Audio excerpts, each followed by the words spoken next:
Esther, capítulo de número 4, versículo de número 13.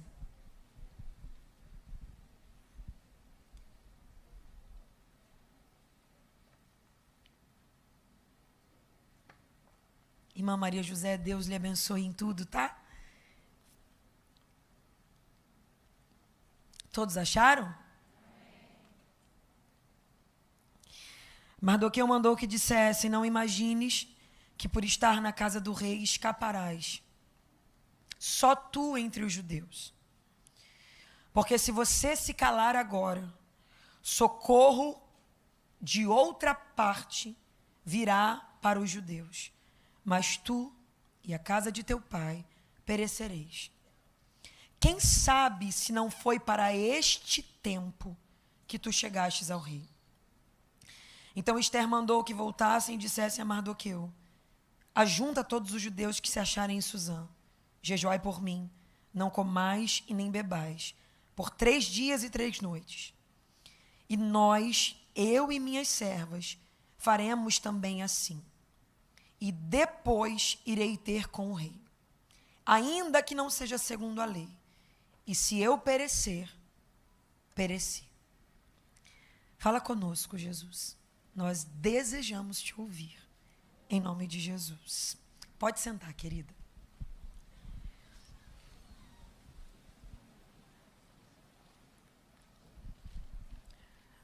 Capítulo 4 do livro de Esther, ele está nos contando já quando uma sentença está sendo liberada sobre os judeus, e a sentença é de morte. Tem uma data, um dia determinado para que os judeus morram. Então, a sentença é morte. Eles não têm o que fazer, porque a sentença foi emitida, foi selada com o selo real. Eles, por si próprios, por sua força, por sua sabedoria, por sua influência, eles não têm o que fazer. Só que Deus nunca chega atrasado. Deus sempre se antecipa. E como Deus já havia se antecipado, já tem uma forma da história não terminar como o inimigo havia determinado. E aí, se você voltar um pouco mais, você vai entender que os judeus estavam em Suzã, no Império Persa.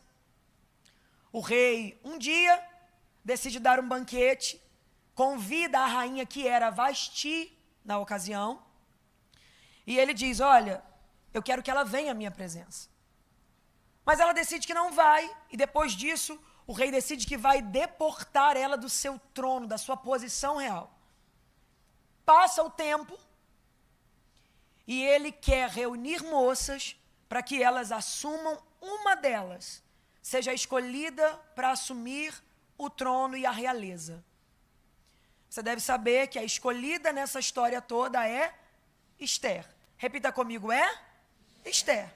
A pessoa que nós estamos lendo o livro dela, a história dela. E aí talvez você olhe e diga: que legal ser escolhido para ser rainha. Que legal conseguir reinar. Que interessante no reino de Deus você ser alguém que Deus decidiu colocar um selo real. Só que se você voltar um pouco na história dela, você vai perceber que a história dela não é tão favorável e tão boa quanto parece. Porque já nos começa dizendo que ela foi criada pelo seu primo. Por quê? Porque perdeu os seus pais. Ela foi criada pelo seu primo, por quê? Porque perdeu os seus pais. E quando eu leio isso, eu sei que a gente passa rápido, né, pelo que a gente lê na Bíblia, mas pensa comigo. Imagina quantos questionamentos não tinham na cabeça dela. Por que eu perdi? Por que eu não tive o privilégio que os outros têm? Por que na minha vida isso? Por que essa marca em mim?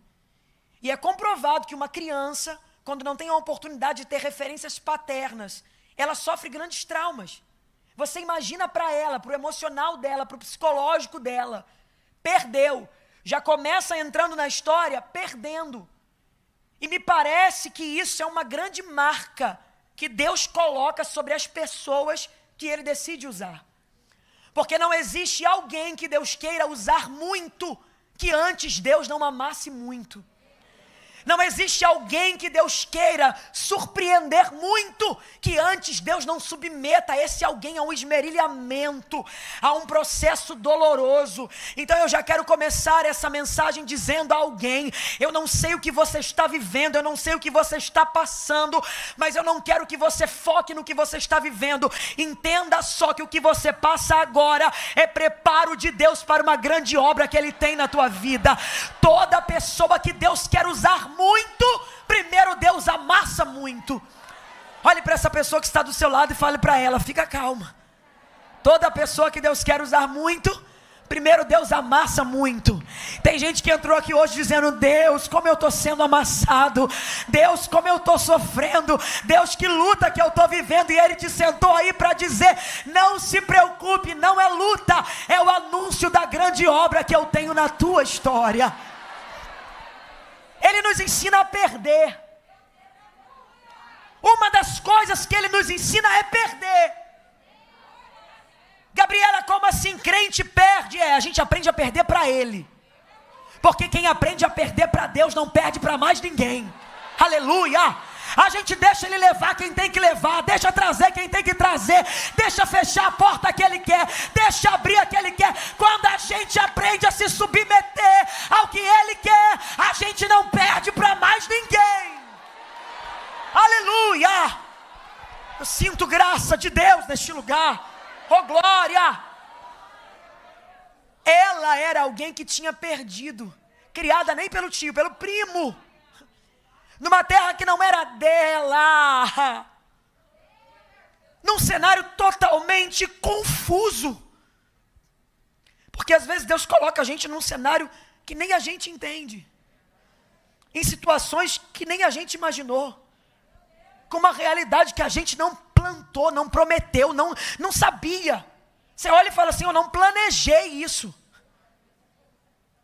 E você pensa que está sendo levado pela onda.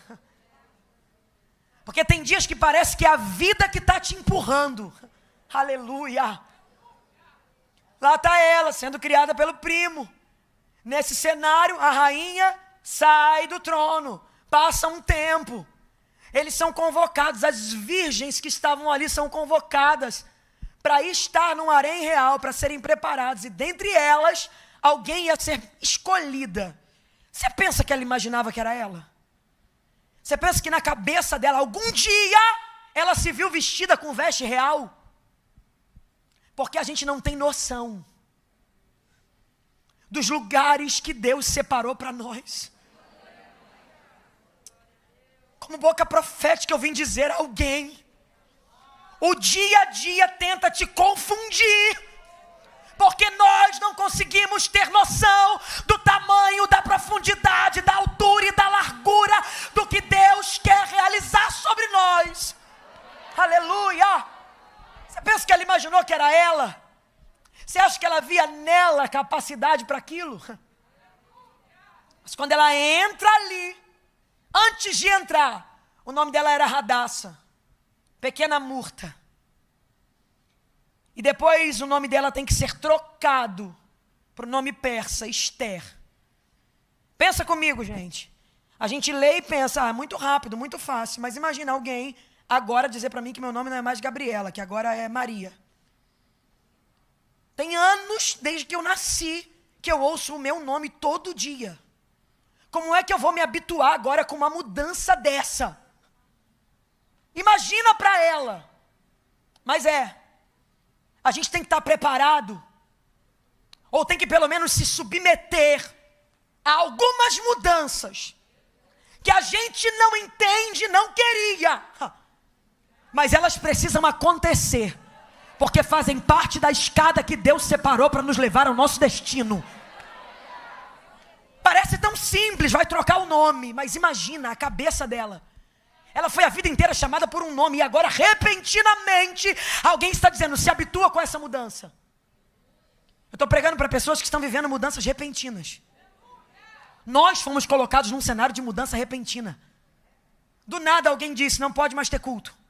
Depois alguém disse, só pode se tiver máscara. E depois alguém disse, só pode tantas pessoas. E a gente está olhando para esse monte de mudança e está dizendo, Deus, parece que eu estou perdida no meio delas. Tem gente que estava com a casa cheia e de repente a casa está vazia.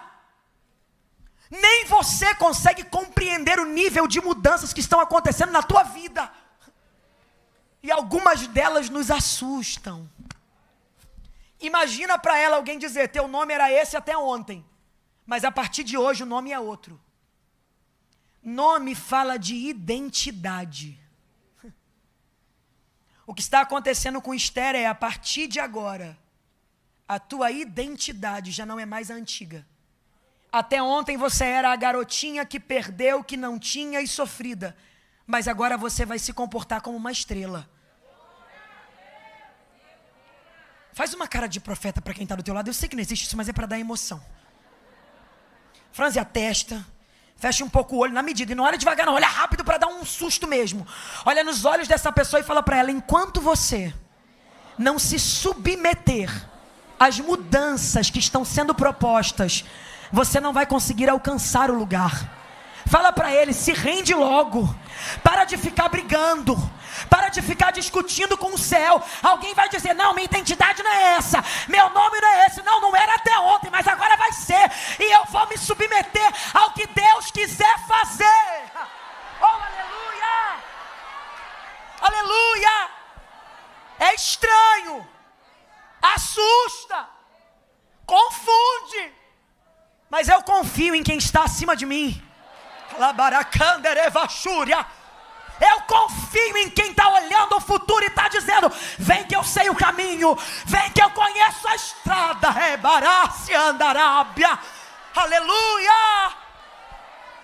Vai mudar, vai ser diferente, vai trocar a identidade, vai mudar coisas na personalidade, vai aperfeiçoar você.